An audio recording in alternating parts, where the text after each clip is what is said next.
दानी मनते नंदाची पुरे आज चोरी केली खरे तया विनाशी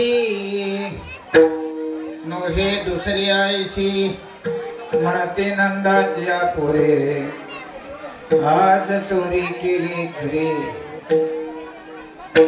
सवे तो क्या मेला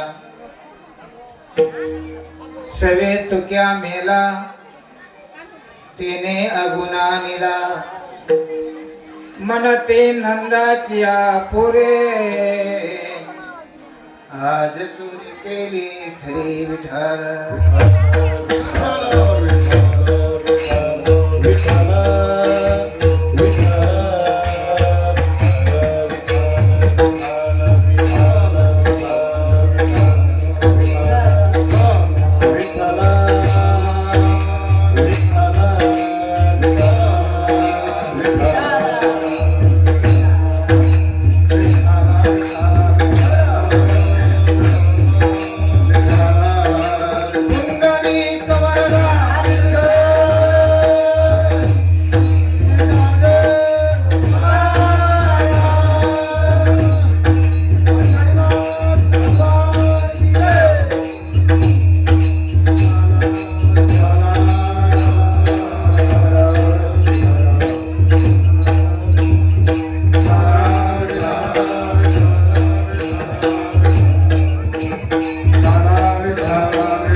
पाहते गवळणी तवती पालथी दुधाने मनते नंदाची पुरे आज चोरी केली खरे प्रस्तुत कीर्तनासाठी घेतलेली गवळण जगमान्य जगद्गुरु तुकोबा यांची 4 चरणांची गवळण आहे. आवाज थोडा कमी करा. बोलू नका बोलू नका बोलू नका. आणि तुम्हाला सांगतो बोलू नका थोडं. लेकर बाळा म्हणलं का असं होणारच आहे. विठाला विठाला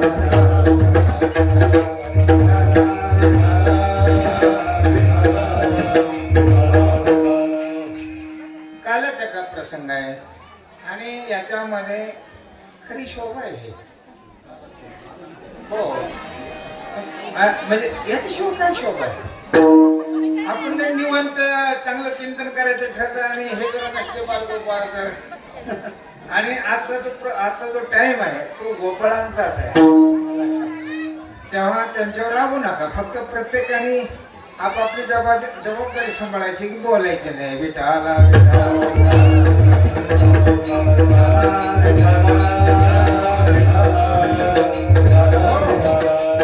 आता थोडा निसर्ग थोडा थांबलाय. सांगता येत नाही त्याचं काय असेल ते, पण आपण थोडं उरकत घेऊ. पुढे दुसरा एक प्रसंग आहे आपल्या समोर, तो म्हणजे अंतविधीचा.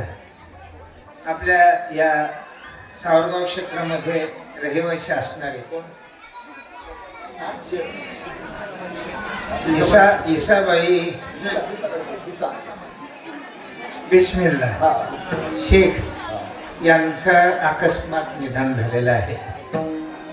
तर त्यांचा तो अंतविधी 1:30च्या नंतर आहे आणि म्हणून कुठल्या प्रकारची अडचण नाही. आणि काल कीर्तनामध्ये ती बाई होती, परवा पण होती, रात्री पण होती आणि सप्त्याचा काल आहे आणि या नामस्मरणाच्या गजरामध्ये आपला देह जातो ही भाग्याची गोष्ट आहे.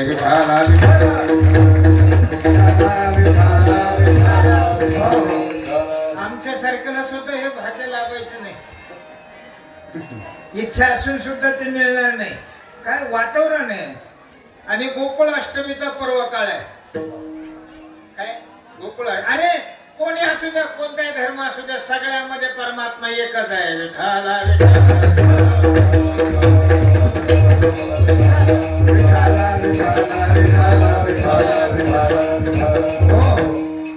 तेव्हा आपण थोडस उरकत घेऊ. ही गोष्ट आहे. तुकोबराय सांगतात, गवळणी पाहती गवळणी तेव्हा ते पालथी दुधाने. कारण रात्री गोकुळाष्टमी, गोकुळामध्ये श्रीकृष्ण परमात्म्याला पोहोच केले. रात्री कोण कीर्तनकर होते? त्यांनी गोकुळामध्ये श्रीकृष्णाला नेलेलं आहे. घरोघरी झाला लक्ष्मीचा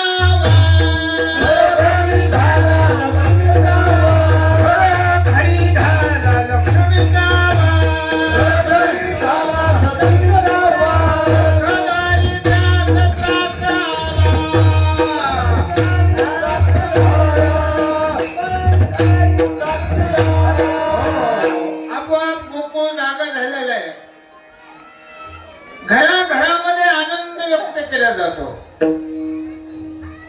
आनंदाचा निमित्त कोणालाही ज्ञात नाही.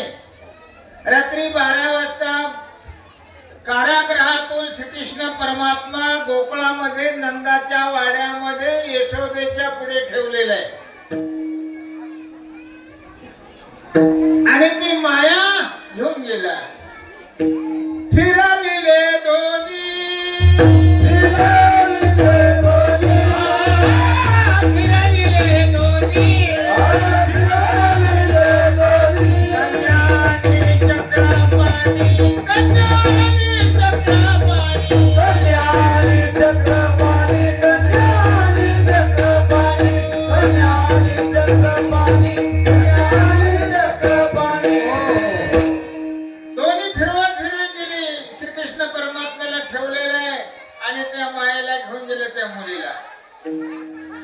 वसुदेव कारागृहामध्ये गेले. सगळ्यांच्या दरवाजे बंद झाले. वसुदेवाच्या हातामध्ये बंधन तयार झाली. आणि तेवढ्या अवस्थेमध्ये त्या मुलीने रडायला सुरुवात केली.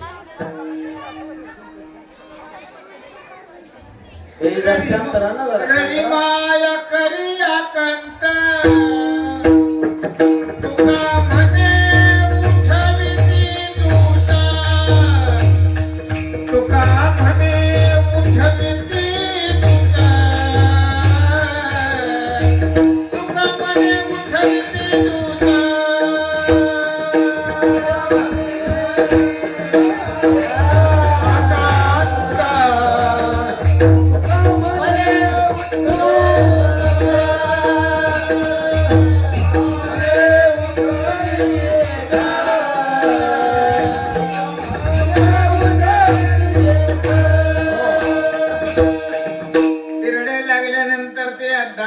रक्षक जागे झाले. काही त्या राजवाड्यामध्ये कंसाला सांगायला गेले, कंसा 8वा पुत्र झाला मुला. कोण म्हणतंय? दारात ते राक्षस. आता हे मुलगा आहे का मुलगी आहे? या कारागृहामध्ये मुलगी आहे. मुलगा कुठे आहे? मुलगा गेला गोकुळामध्ये. मग कंस धावला. त्या कारागृहात प्रवेश केल्याबरोबर ती कोण? देवकी त्या लेकराला पोटाशी घेऊन बसलेली होती. कौशिकेला तो अतिशय राक्षसी प्रवृत्तीचा. त्याला ते मुली मारायची होती. पण त्या देवकीने सांगितलं, भाऊ मुलगा नाही मुलगी आहे. त्याने सांगितलं, मला माहित नाही, मला 8वा मारणार आहे. कोणी जरी असला तर मी मारल्याशिवाय सोडणार नाही. तिच्या पुढची उचलली तिने. अलीकडे सुद्धा अशा पद्धतीने मुलींना उचलले जाते. विठाल हा विठाल.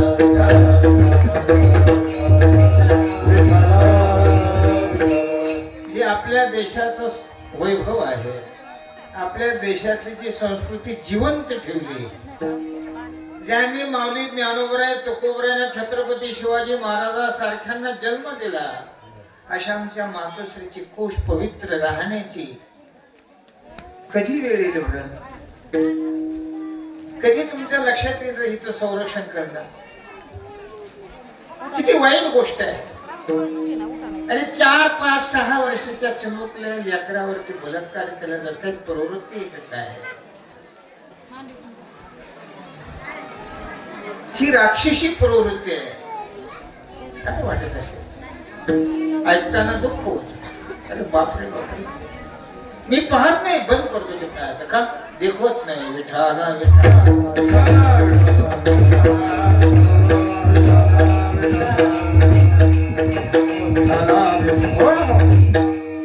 या जगाचं भूषण आहे हे अभान लेकरं. त्यांच्या कुशीत साधू जन्मतो, याच्या कुशीमध्ये क्षत्रिय जन्मतो. यांची पवित्र कुश ठेवणं आपल्या भारतीय पुरुषाचं काम आहे. विठाला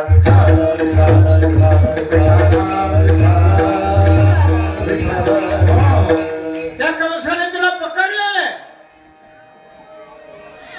आणि असं गरगर गरगर गरगर गर असं ठेवलं आणि अशी आपटना त्या क्षणामध्ये ती हातातली सटकली.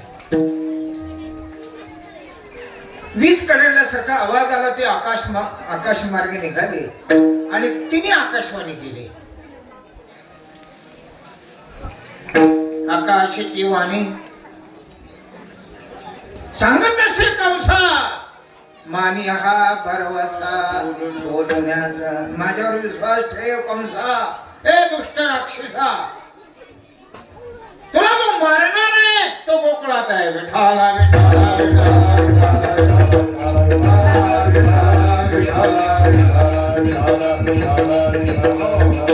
आणि मग त्या असणाऱ्या नालायक प्रवृत्ती असणाऱ्या त्या कंसाने सभा भरली आणि सभेमध्ये इडा म्हणला की त्या बालकाला जो मारीन गोकुळामध्ये जाऊन त्याला अर्धराज्य बक्षीस देणार आहे. कोण उठत नाही. तेवढ्यामध्ये महाबळ राक्षस उठला. कोण उठला? एका युगाच्या बाजूने ती पुतना उठली. कंसाच्या लक्षात आला या महाबळ राक्षसापेक्षा पुतना लवकर मारेल. त्याने स्तनामध्ये विष भरलं. राक्षसी प्रवृत्ती. 5-5 लिटर विष भरलं स्तनामध्ये. राक्षस. आणि जिथे श्रीकृष्ण परमात्मा ज्या खोलीमध्ये तिथे गेली ती यशोदेच्या दरवाजावर थाप मारली. यशोदे दार उघड. अगं कोण तो? तुझी बहिणी म्हटले. मी कुणीकडे आले तू? तुझ्या लेकराला भेटायला आले. तू तर काय मला निरोप दिला ना. अगं तू झोपलेला आहे. कोण म्हणताय? यशोदा म्हणते तू झोपलेला आहे. अगं आवाज येतो ना रडलेला. अशी लबड का बोलते तू? तेवढ्यामध्ये त्याने दार उघडलं. तो पाहतच होता पाळण्यामध्ये. त्याचं एक लक्षात आलं, पहिली भवानी सोडायची नाही. जसे वांगे विकणारे, कारले विकणारे माणसं कसं आहे भाव जाऊ पहिलं. काही माणसं फक्त तेवढी भवानी करायलाच असतात, कोणा काहीच घेत नाही. विठाला विठाला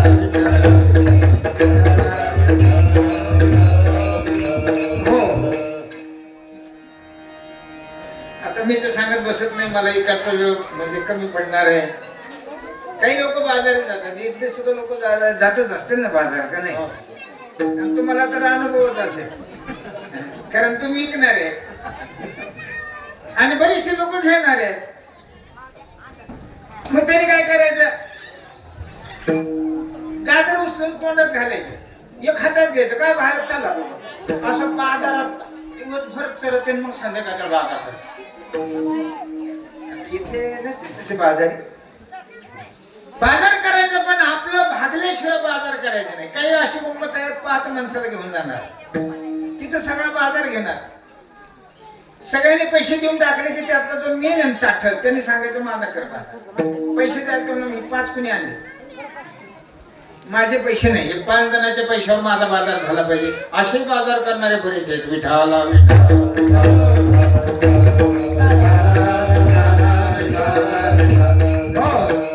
तिसरा एक बाजार करणारा सांगू को नको सांगू. त्याच्याजवळ पिशवी नाही पैसेही नाही.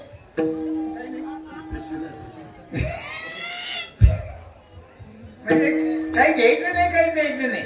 त्याची बायको पुढे असते तो मागा. ती त्या वाहनापाशी थांबली तो थांबतो, कारल्यापाशी थांबली तो थांबतो. काही घेत नाही देत नाही काही फक्त तिच्या मागा लोडण्यावर निघतो. सगळा बाजार झाल्याचं मग तुझ्या बाजाराच्या बाहेर निघण्याचा प्रयत्न करते तो तिच्या माग येतो आणि बाजाराच्या बाहेर निघाला तो म्हणतो ए वच्छे 20 रुपये दे. इथलं नाही बघा इकडे तसं नसेल. इकडे बहुतेक पुरुष कमवते असते. आमच्या तिकडे पलीकडे पश्चिम महाराष्ट्रात जर गेलं तर महिला 7 दिवस कामाला जातात. हे कुठेतरी जुगार खेळत बसते आणि शनिवारचा दिवस आला की ते बायकोच्या मागे दिवसभर हिंडत. हा पुरुष पण आहे का नालायक पण आहे. असली सुद्धा माणसं महाराष्ट्रात आज जन्माला आलेली आहेत. विठाला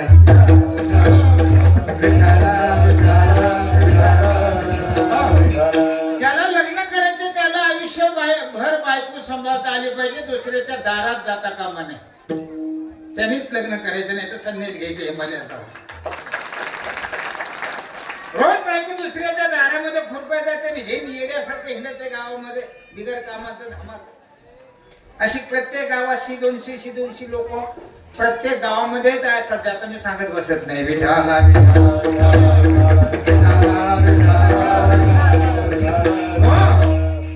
मला सांगायचा मुद्दा असा आहे त्या पुतना राशीने स्तनामध्ये विष भरून सनी त्याला तिचं लक्षात आलं याला स्तनपान करून सनी मारायचं. सोपी आयडिया आहे. पाजून मारायचं. त्या ते वाड्यामध्ये शिरते याला पण त्याला गडबडच झाली बघा. याला पण गडबडच झालेली का ही लई दिवसाची माजलेली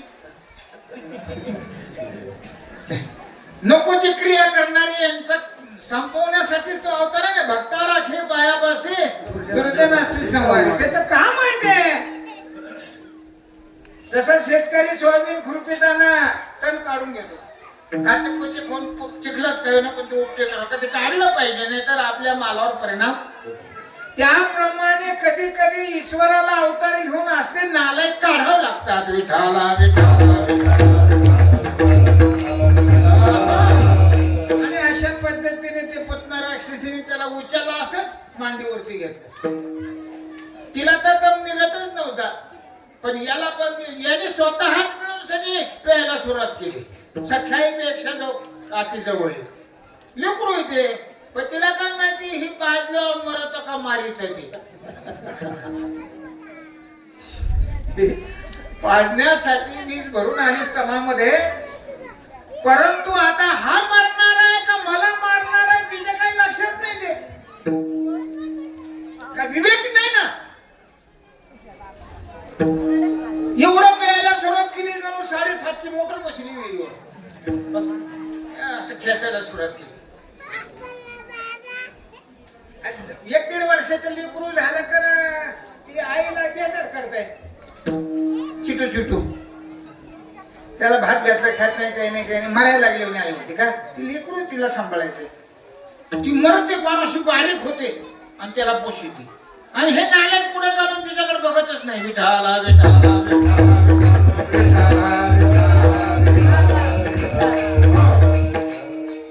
विष तर प्याला. विषाने काही झालं नाही. त्याचे डोळे सुद्धा पांढरे झाले नाही कुणाचे. पण पुतना म्हणजे हे तर कसंच काय होणार मला का फिरत आहे असं. म्हणजे याला काहीच होईल ना ते पण ही लागली असते थोडीशी खाल्लेला असं नेमकं काय होते का हे विषाचा परिणाम माझ्यावर आहे का काय. याला कसं काय व्हायना आणि ते असं हसत बघत आहे. कोणा कमाल आहे ते विचार करा काय नेमकं. मग ती अशी तोडायला सुरुवात करायची. पण आता हे एकदा बी लागल्यावर एकदा ती चिकाटल्यावर ते त्याचा निपांत केल्याशिवाय बाहेर निघू शकत. अरे विष तर पेला, दूधही पेला, अरे दुधावर थांबला नाही त्याने रक्तही पेला, शरीरातला पूर्ण रक्त संपला. मग प्राण राहिले, प्राणाला खेचायला सोडा, प्राणही खेचले, धाड सरी पडली, डोंगर आदळल्यासारखा आवाज आला, भूकंप झाल्यासारखा. आता नेहमी बाबा हरिजयमध्ये बोलतच काय ते. आता मी पारमार्थिक आहे, नास्तिक नाही, पण काय इतकं लिहिले मनसुक्त लिहिणारा नाही. माग पुढेच बघितलं नाही किती लिहावा म्हणून सांगितलं. प्रत्येक ग्रंथामध्ये थोडीशी संगती घेतली शास्त्राची आणि त्या लेखकाने एवढं लिहिलं, 12 योजने शरीर पडलं म्हटले. किती योजने? एक योजने म्हणजे किती अंदाज काय? 3 कोस म्हणजे 4.5 किलोमीटरचा एक योजने, आणि असे 12 योजने पडले शरीर. केवढा असेल सूर्यसर शरीर? ऐकायला तरी परवडतं का? एका खोलीत एवढं शरीर आहे तर नंदाचा बाबा का वाडा काय 18,000 एकरचा होता का काय?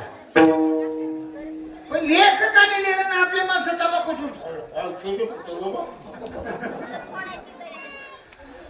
पिचकाऱ्या मारीत ऐकणाऱ्या करता ह्या पोथ्यात विठाला आणि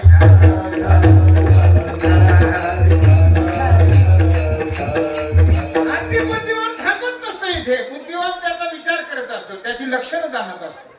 याचा अर्थ 11 विकराळ शरीर आहे, राक्षसी शरीर आहे.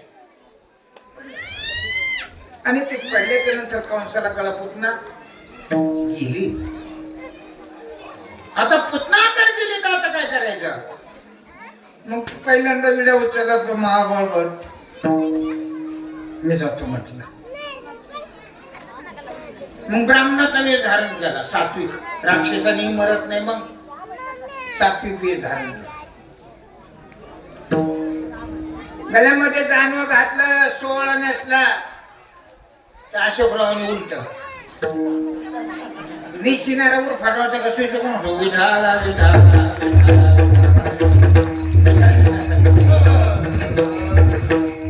मी होतो ना तिथं, माझ्याकडे यायचं, मी कुठं नेसले असते ना, हे कुणाकडे गेले कोण? म्हणजे ज्याला दोथर नेसतं ते बरं माझ्यापाशी सांगून गेला योगी अशोक, मला पण नेसायचे म्हणलं, मला नेस मग. पण मी मला 5-6 पद्धतीचे नेसते की तुला कसं पाहिजे उठून गेला, ते मला यांची पद्धतच नको. आपल्याला नेसता येतं पण दुसऱ्याला नेसता येत नाही, आणि त्या पुरुषाला तर काहीच जमत नाही. दोथर नेसणं म्हणजे अवघड आहे का? आणि हे तुम्ही वारकऱ्याने दुसऱ्याकडून शिकणं बरोबर आहे का? तुम्ही रोज दिसले पाहिजे म्हणजे कामावर जात नाही. ज्या ज्या वेळेला परमार्थामध्ये जायचं त्या त्या वेळेला दोथर नेसलं पाहिजे. आणि अशोक मला ओळखूच आहे ना, अशोक आला का अशोकचा वडील आले, मिळत टाका ना विठाला.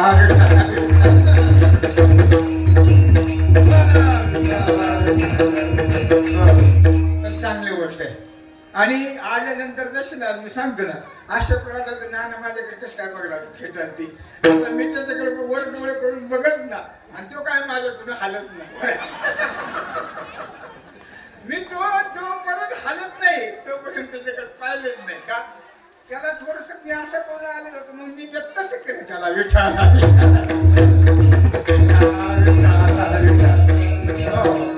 आता आम्ही काय अंतकरणातला भाव जाणणारेच आहोत. ठीक गोष्ट आहे.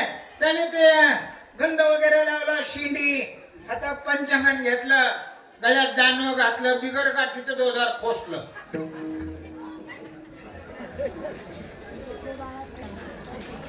अवघड परिस्थिती आहे. पूर्वीच्या काळामध्ये मालक जर ज्वारीच्या पोत्याची गाडी घेऊन आले ना, तर घरातली जी बाई ना अर्धांगी, ती मालकाला बाही द्यायची अशा हाताला. 5व्या पोत्यावर थापी टाकायची तयार असायची बाईची. आता जर बाई गावाला निघाली तर याच्याजवळ एक पोरगण मोठी पिशी असते, तिला चाका असते त्या वळीत, आणि ती चुटुक चुटुक चला ना लवकर हो ना, त्या वळीत असं. एकदम माझ्या मी स्टँडवर असताना ते आलं, मला चढायचं होतं नगरला जायला, आणि ती माझ्या पुढे घुसलं. तिला धाक होता ना त्या बाईचा. ती पोरगण ती खालची बॅगच उचलं ना. तर मी म्हणलं इतकं कशाला आणलंय सामान, तुला जर उचलत नाही. ते म्हणला बाबा ही माझं याच्यात अंडर पॅन्ट आणि टायवल आणि एक बनेल, हिच्या 18 साड्या त्याच्यात. आणि मग तू का कुठ होतो? ते मला नाही कुठ होतो, तर इथं सोडून देईन ती. विठाला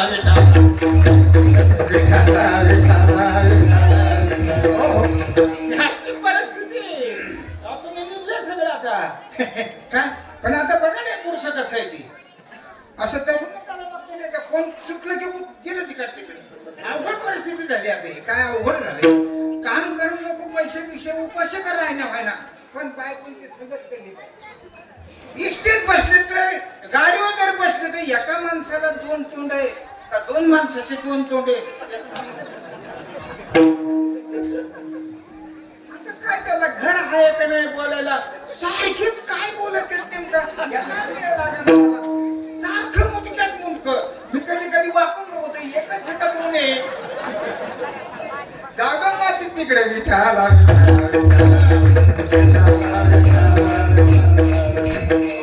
आला तुझे कोणतं महाबळ आला. आता हिचा कारभार चाललाय कापायचा. कुणी कोराडीने तोडताय, कुणी करतीने कापित, ते शरीर नेऊन टाकायचं तिकडं. तोपर्यंत हा बाबा आला पुढे सकाळ. त्यांना बसता येणार.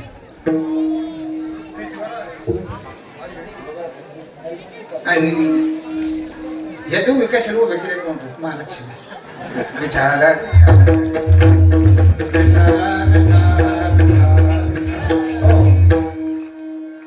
काय संप्रदायात काय हा भाऊ उद्योग वाढत चालला.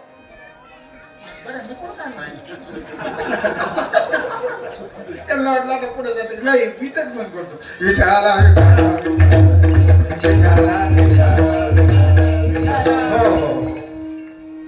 थाप दराजावर मारले. कोण म्हणले? मी महाबळ बघताय. तुला कोणी बोललो होतं इकडं? ते म्हणले मला बोलायची गरज नाही. अहो मग ती म्हणली याच जातक सगळं गर्ग मुनींनी पाहिलेलं आहे, आणि तुम्ही कशाला आले? अहो माझं पाहिल्याशिवाय कसं जमन हे. आता देवबाप्पा आल्या म्हणून पान दिला बसायला, पाठीने एक पाठ दिला टेकायला, आणि बसायला एक पाठ दिला,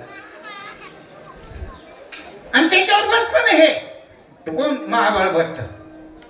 आणि पंचांगण काढला, उलट सांगायला सुरुवात केली. तो कुळाचा नाश करीन, चोऱ्या करीन, विचार करीन, याला जिवंत पुरेव ठेवू नको. कोण म्हणलंय? महाबळ भट्ट. खालचा पाठ हलायला लागला, भूकंप झाले होते, मागचा थापटायला लागला.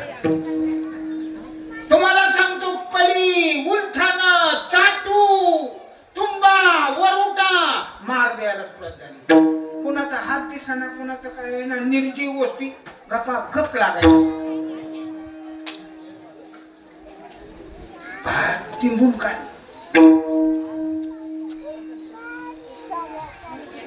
पळायला सुरुवात केली. बाज होती ती आडी झाली. बाज आडी आली गोष्टी. ती बाजीला मुठीतही लोटता मागून मार चाललाय. तेवढ्यामध्ये कोणाच्या तरी हातात त्याचं धोतर आलं. धोतराला म्हटलं धोतरच हातात आलं, ही सगळं मोकळं झालं.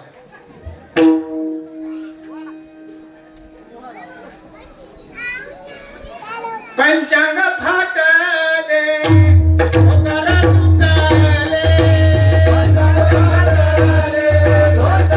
सुटले, दांडवे तुटले, पंचांग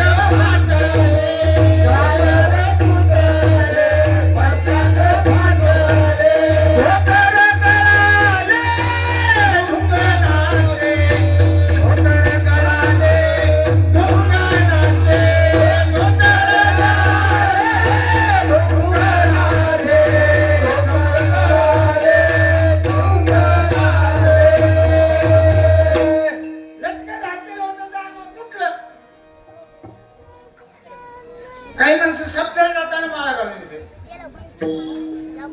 माघारी घराकडे जाताना कोंबडे घेऊन जातात. असे नाही येत वारकरी. विठाला विठाला.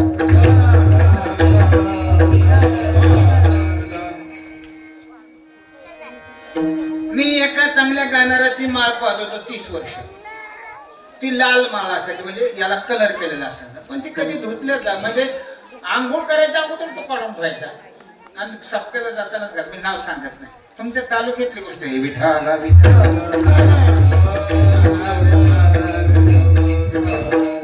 एकदा जवळ कार्यक्रम होतो मुकुंद झाबरेंच्या घरी आणि तो चाल म्हणायला आलेला होता. पण त्या रवळगावमध्ये विठाबाई नावाची एक बाई होती, तिच्या घरी त्यांनी कोंबडी खाल्ली आणि चाल म्हणायला आला. मी नाही चाल म्हण नको, तो खावणारा मास त्याला कोण म्हणतात. मी म्हणतो नको, मी म्हणतो मग परवा मी म्हणलेला परवा आणखी काय पाहिजे. मी म्हणतो तू मास खाल्ले म्हणून सरी का तू नटनट नटनट कापूतोय. तुला तुझं धैर्य सुटलेलं आहे नारदाच्या घाटीवरती. याचा अर्थ आहे तो मास नाही तर काहीतरी करून आलेला, खाली बसवावं लागलं. आज तो मला सांगायचा मुद्दा असा आहे, त्याचं बूड मोकळं झालं, पंचांगण फाटलं, जाणं तुटलं, धोतर कळाले बुडाचे डुंगणाचे. पण मला बरं वाटत ना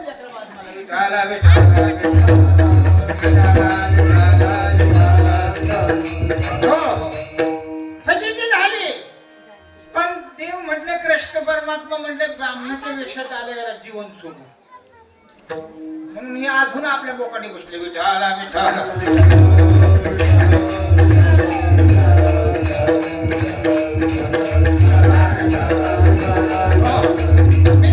दादा म्हणते काय म्हणते ते गंमत अशी काळात मला नाही, जाणवं नाही, शास्त्र सर्वांना नाही, उपनिषदाचा अभ्यास नाही, वेदाचा अध्ययन नाही. तुम्हाला कोण पुसणार आहे. तुम्ही हे सगळं करा, तुम्हाला आम्ही लोटांगण घालू. विठाला विठाला.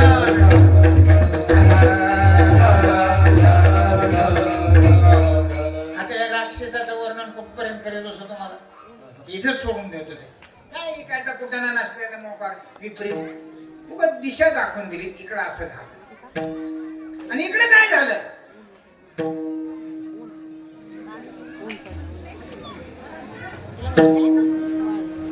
एक धावे एक पुढे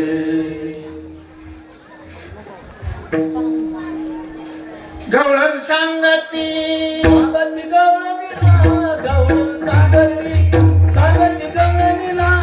पुत्र झाला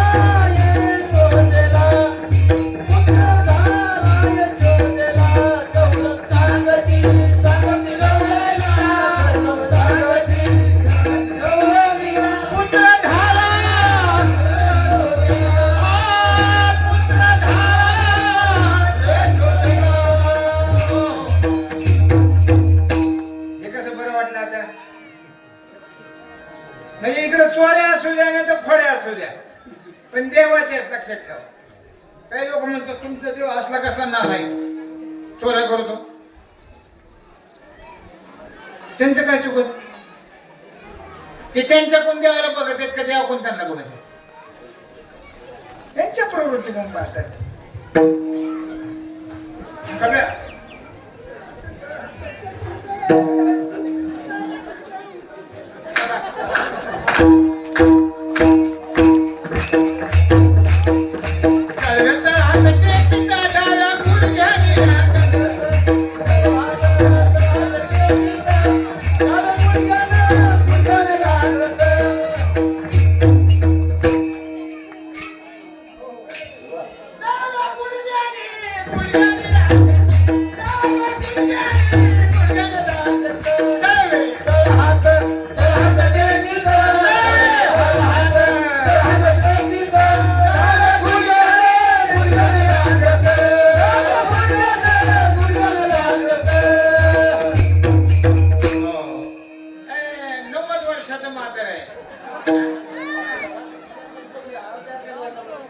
आणि तुम्हाला सांगतो आपल्या आणि तिची स्मृती आहे. अरे बापरे, अरे एखादं कोण उच काढा दर्शन घेऊन या. विठाला अरे हे तरुणपणात अंगात बाहेर येत असत. तुमच्या तरुणपणात काय शिरलंय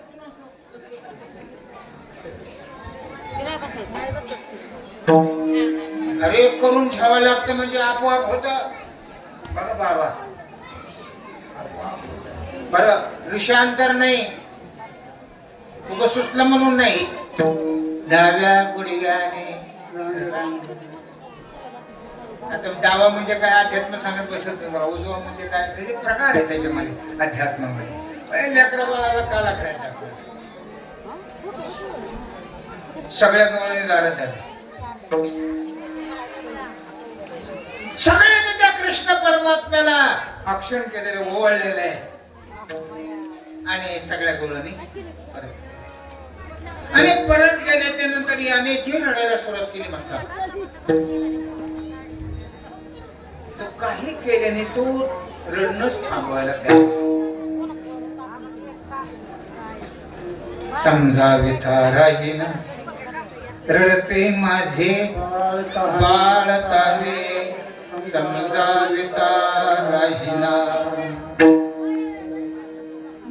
तू आई आहे का कोण आहे? लेकरू आई जवळ रडतं का बाई जवळ?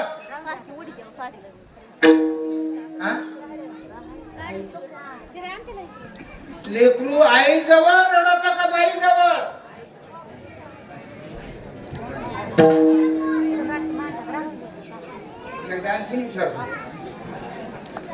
किती रडणारं लेकरू असू दे आई पाहिली की शांत होत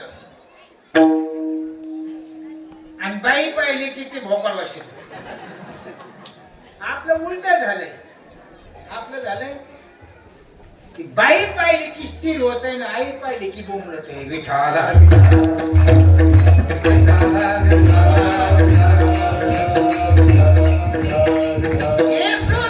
विनाकारण अहंकार आलता हे माझं पोरग म्हणून. कोणाला? यशोदेला. हे कोणाचं होतं? देवकीच. आणि मध्येच लावला वशीला.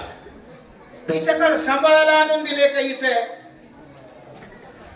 आता ह्याने गाया गुरं म्हशी नेऊन तिकडे सोडल्या डोंगरात आणि एक जणांना सांगितलं ध्यान ठेवा. आता तिथं छाती काढून फिरत एवढे गुरु आपली तुला राखण फुलं आहे तर तुझी गुरु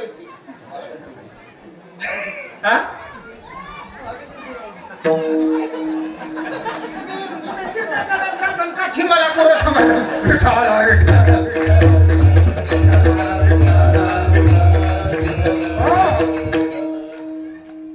यशोदेला अहंकार झाला होता. देवाला वाटलं अहंकार लवकर काढला म्हणजे पारमार्थ राहिलेला होईल. तिला भरा तरी होया अभिमान मेरो तो समान भार देवा. थोडा जरी अहंकार झाला तर देवाला त्याचा बोज होत असतो. रात्रभर हिंडली बाई. कोण? यशोदा. नाना परी करीतो छंद रडत असे फुंद फुंद नेत्रातून वाहे कुंद परी डोळा वेगळा प्रकार केला. तू काय थांबायला तयार होईल. पहाट झाली आणि पहाट झाल्याच्या नंतर ती राधा नावाची गवळण ते सासूला म्हणजे आतीबाई यांना गुळ आणून द्या. हे म्हणत बी नाही पिटी वाजत नाही सारखं गुळ खात विठाला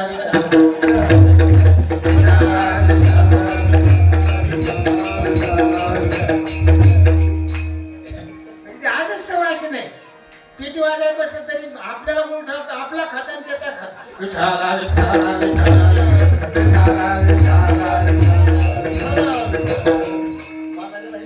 म्हणायचंच नाही. त्याच्याकडे असं येणे गुळ खाल्लं की यांचा आवाज चलत होईल.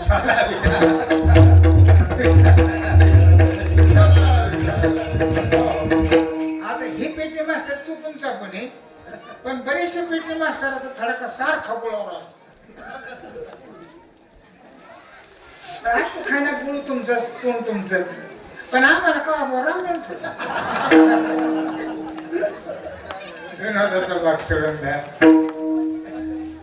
पहाटची वेळ झाली आणि राधा म्हणजे आई आतीबाई पाण्यात पाल पडली. काय पडली? पाण्यात ओतून देते. पाण्यात पाल तिने ती घागर ओतून दिली, पाल पडलीच नव्हती. करंट लागला होता तिकडला रडणाराचा आणि इकडला जागणाराचा. आणि डोक्यावरती घागर घेऊन निघाली, नंदाच्या वाड्यासमोरून झाले तरी सगळी हो हो हो हो करीत होती. यशोदीला वाटलं रडतं कसं काय थांबा. तेवढ्यात राधिका आली. राधिका सांगितलं राधे होय काय चाललंय पाठीच्या वेळेला. अगं राधे रात्रभर हा रडते माझे बाळ तहाने समजावी तारा हिरा. रडते माझे बाळ तहाने समजावी तारा हिरा. रडते माझे बाळ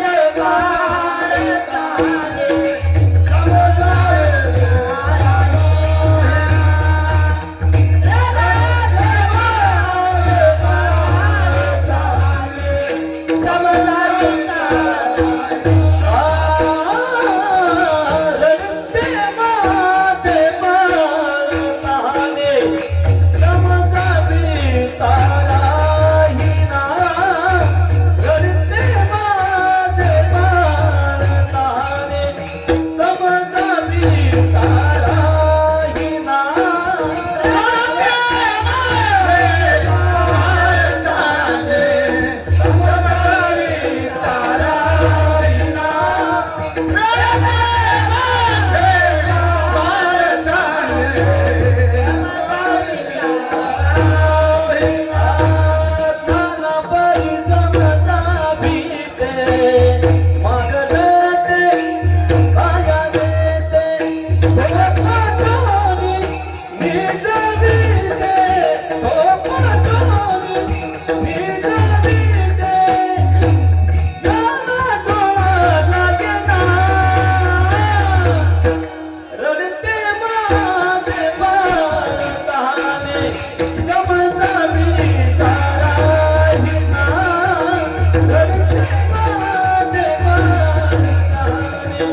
सुंदर विठाल.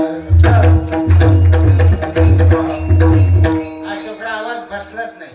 तुम्हाला तसं म्हणायची सवय लागली त्या पिपाणी सोका नाही कधी पारशी त्याला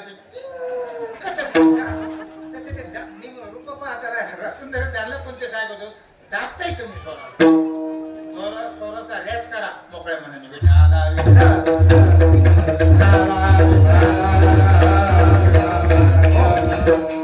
पहाटे बसायचं पहाटे काकड्याला नाही. रियाज रियाज रियाज म्हणजे स्वराची पकड. हे घासलेली एकदा स्वर त्याच्यामध्ये तंत्र आहे सारा आहे. त्या घासल्या का एकदा मग कसल्या प्रकारची काळजी. हे मी घासलेली माझा म्हणजे आता माझं 68-69 वर्षाचं आहे. पण आवाजामध्ये काय बदल ते घासलं मी 5 वर्ष. पहाटे 3ला आणि तंबुऱ्यावरती रॅच केला.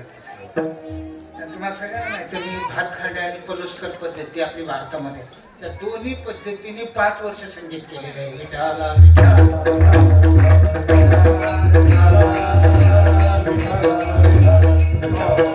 मला खूप गाण्यासाठी मी केलेलं नाही, परंतु मला अमृतेश्वरावरती बाबूराव डोवरी मृदंगाचार्य बाबूराव डोवरी गेले त्याला. त्यांचं 92 वर्षाचं वय असताना माझ्या कीर्तनामध्ये त्यांनी चाल वाजली होती आणि कीर्तन सुटलं होती माझ्याकडे आले. ते म्हणजे वक्तत्वाच्या बाबतीत वेदांताच्या बाबतीत हातखंड आहे, पण गाण्याचे आणि तालाची संगती असणार. मी का बरं बाबा पुढे तुमच्या कीर्तनात अलंकार पंडित विशारद अशी माणसं गाणारी येतील आणि त्यावेळेला तुमची फजिती होती. मग तिथून पुढे मी संगीताचा अभ्यास केला आणि म्हणून आजच्या ह्या विज्ञान यावामध्ये मृदंगाच्या बाबतीत जर म्हणलं तर 4.5-5 तासाचं सोलू वाजवणारे सुभाष महाराज देशमुख हे माझ्याकडे 8 दिवस राहत होते.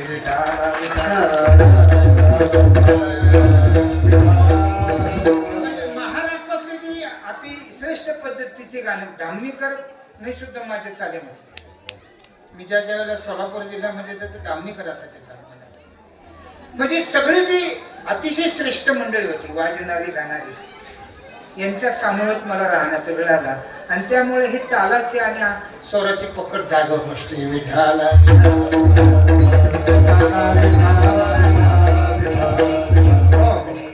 आपल्या मुंबईमध्ये भूतकर म्हणून होते शिवाजी महाराज भूतकर कोकणातले ते धोंडोमंत दादांच्या फडावर 6,500 मृदंग वादक आज मुंबईमध्ये जिवंत. किती 6,500 मृदंग.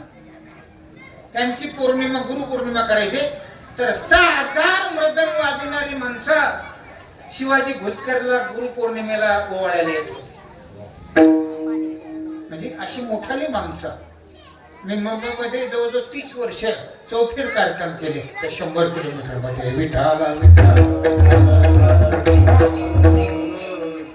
पण गंमत अशा शहरामध्ये पैसा भरपूर आहे मान भरपूर आहे पण प्रेम कमी आहे.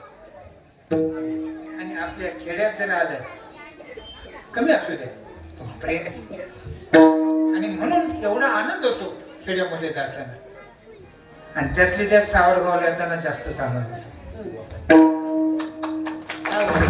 तर याच्यामध्ये माझे लेकर आहेत पण मला ज्यांनी शाळेमध्ये शिकवलं आढाले गुरुजी दत्तात्रय बाबूजी आढाले अशोकरावचे चौधरी त्यांनी मला शिकवलं शाळेमध्ये आणि शेवटच्या काळात पसायदान सोडायला माझ्याकडे 6 महिने राहिले. जोडून मला सांगा 6 महिना पसायदान माझ्याकडे त्यांनी ऐकलं. 450 पेजेस लिखाण झालं आणि ज्यावेळेला सवाबात आणला तुम्हाला सगळ्याला माहिती आहे मला असं रांगोळ्या टाकल्या फुलं टाकली आणि इथून मला वाजवत आपल्या कार्यक्रमाच्या जागेवर नेलं. जसे आई वडिलाचे उपकार असतात तसे शिक्षकाचे उपकार असतात गुरुचे उपकार असतात सवंगड्याचे उपकार असतात. तेव्हा या भूमीतल्या एका अधिकारी पुरुषांनी माझ्यावरती शालेय शिक्षणाचा प्रभाव केला आणि जवळजवळ माझ्या दृष्टीने ते 14 वर्ष आमच्या वाड्यात राहिले. वाड्याला कुलूप नाही रतिबाचं दूध नाही भाजीपाल्याचा भाव नाही काय नाही जी टोपल्यात असेल ते खायचं. नंतर मग आपल्या उषाताईच्या आई वारल्या दुसऱ्या केल्या तेही लग्नाला मी होतो इथे. एकदा मी त्यांचे मेंढे सांभाळले एक दिवसभर. विठाला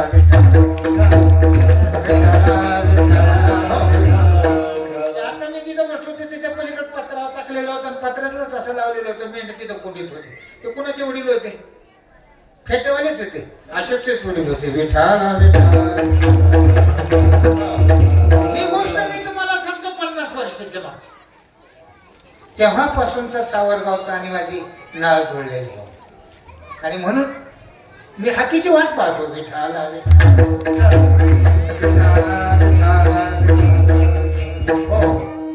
तिथं पुढे सगळ्याचा संबंध आला. ठीक गोष्ट आहे समजा वेता तेवढं मध्ये यशोदा म्हणते राधे घेते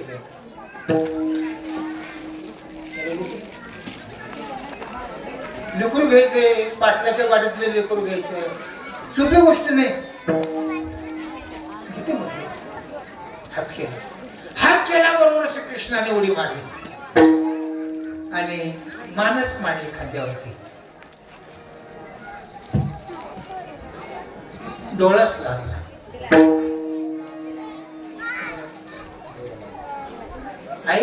आईच्या खांद्यावर झुकतं का बाईच्या खांद्यावर.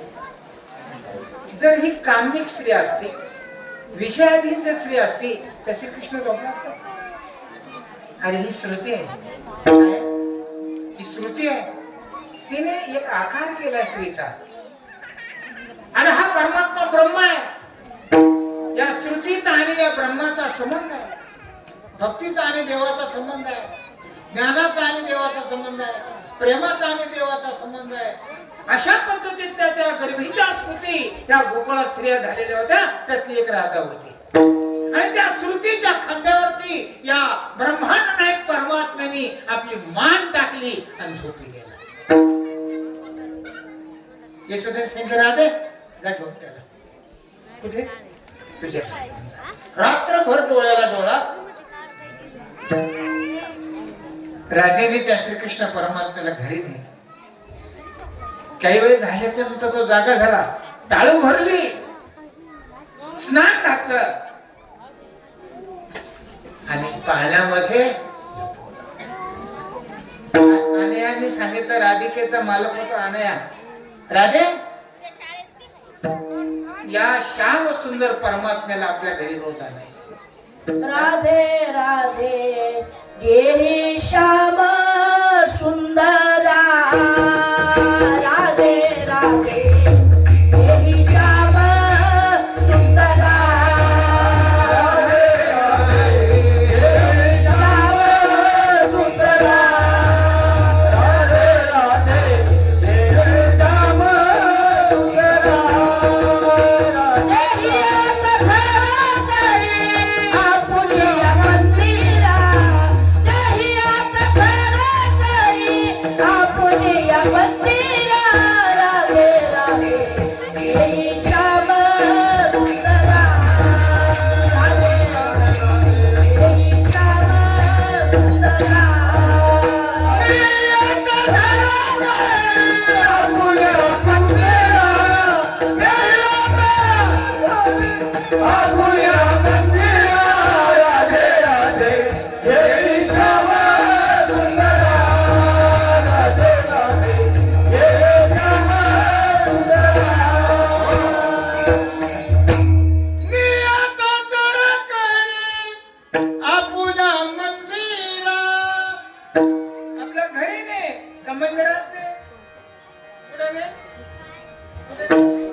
मंदिरात घरी नाही. जिथं लेकरं बाळ होते तिथं घर असतं आणि तिथं मोक्ष मिळतो त्याला मंदिर म्हणतात. विठ्ठला हो हो. मग भक्तीचा व्यवहार सांगितलं याप्रमाणे. यशोदा म्हणते राधे मी आता झलक करी आपुल्या. याचा अर्थ आहे राधा भक्ती आहे आणि श्रीकृष्ण परमात्मा देव आहे. अशा पद्धतीने आणि मग दुपारी तो जागा झाला. यशोदा आली तो खेळत आहे. यशोदाला पाहिलं रडायला लागलं. आता कसं करावं? आईला पाहिली की रडत आहे. मग हळू हळू हळू यशोदेचं लक्षात आलं हे काही घरी राहण्यासारखं नाही आहे. तोपर्यंत तर श्रीकृष्ण परमात्माने गोपाळ जमा करायला सुरुवात केली. एक एक पेंड्या सुदाम्या बंदऱ्या वाकुड्या असे गोपाळ जमा केले. लहान लहान मुलं त्यांची बैठकी झाल्या, त्यांचे विचार विनिमय सुरू झाले आणि श्रीकृष्ण परमात्म्याने एक विचारलं अरे लोणी कोणाच्या घरी आहे? कोणाच्या घरी लोणी?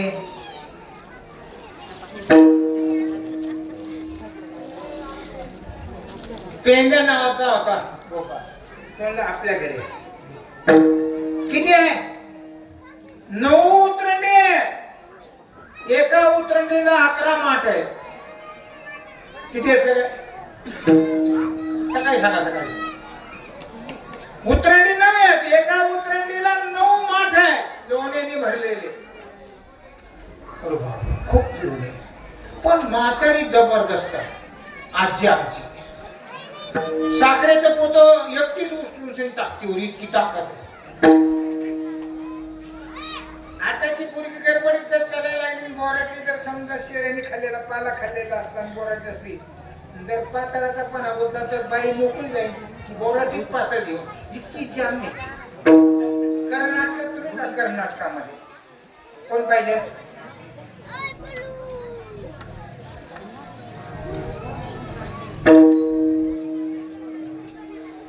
काही नेमकं निवेद्य कधी घेऊन पडते मग